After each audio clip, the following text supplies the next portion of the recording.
I was fortunate enough to be here in what we would call the Camelot years. It was a brotherhood. And I think a lot of it had to do with our coaches, with our teachers, but also with our leadership. And I think Brother Moore was an outstanding leader, and I think he had the ability to bring those attributes out in his staff and in his students. Playing for Ben was a wonderful experience. I mean, we learned everything you could possibly learn about teamwork, about winning, about how important the dedication to the sport was, and everything panned out over the last 2 years. We were here at Notre Dame and we had some great teams, especially the team we're celebrating today, 50 years ago. I knew of his reputation as a tough kid, as a hitter. When he went to University of Miami, had his tryout with the pros and everything, and he came here and he became a coach. So we knew that he was up and coming as a coach.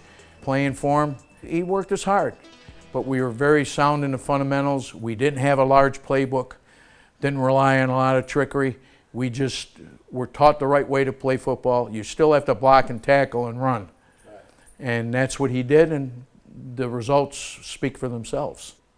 Friends, guys that I went to Miami with, Tom Swider, guys that we spent months and months together with that we don't see very much. We were more of a family than a team. Coach Rizzo brought us together. He brought a new culture to the school, and it's nice to see that it's continuing. I am so surprised. I just found out about this about a week and a half ago. It was the 50th reunion of the '69 football team, and that's why I'm here. I had no idea this was going on. It was so thrilling. My son and I traveled to Canton, Ohio about 5 years ago with my dad and walked through the Hall of Fame, and we counted 20 members of the NFL Hall of Fame. He either stepped on the field as a teammate or as an opponent throughout his career. Obviously, incredible to look back on that.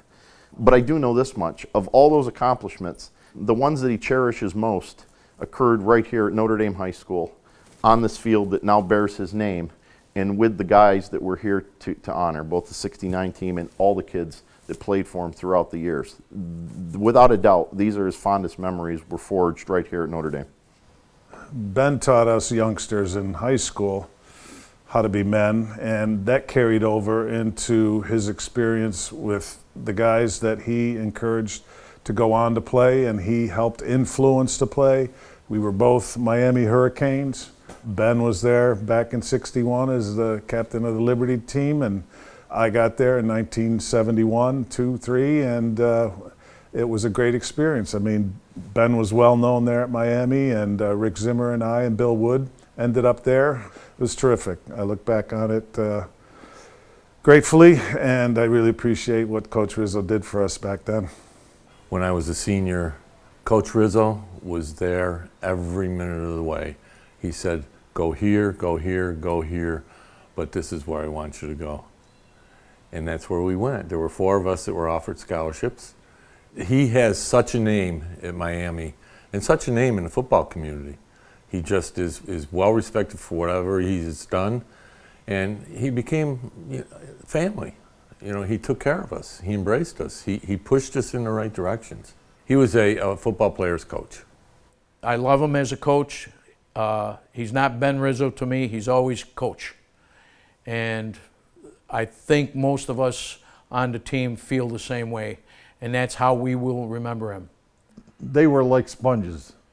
They absorbed everything I gave them, and they went on. They make you so proud. I don't know if it's hit me yet. Once I get back and settle down, I can't say enough about the people who put this on. Kayla Hartman, Bobby Roth, my son, they were instrumental in putting this thing all together. I was pleased to see that the stadium wasn't in as bad shape as I thought it was. It does need some renovation. Hopefully the community could get together, some of the old ball players, all the athletes. Hopefully one day they'll get some turf in there so all the students will make it available to them. Dad always said sometimes some kids need a pat on the back and some kids need a kick in the butt. And depending on the situation, he utilized both. to get the most out of his players. Ben had big shoes. He did have big shoes, that's right. I thank Coach Rizzo. I was extremely fortunate. You know, my parents sacrificed for me to be able to go to Notre Dame, and God, I would do it over again in a second. And I want to thank him and let him know how much I appreciated what he did for me and how much I do care for him, and also for all my teammates and classmates and everybody here at Notre Dame. You know, I think once you're a juggler, you're always a juggler.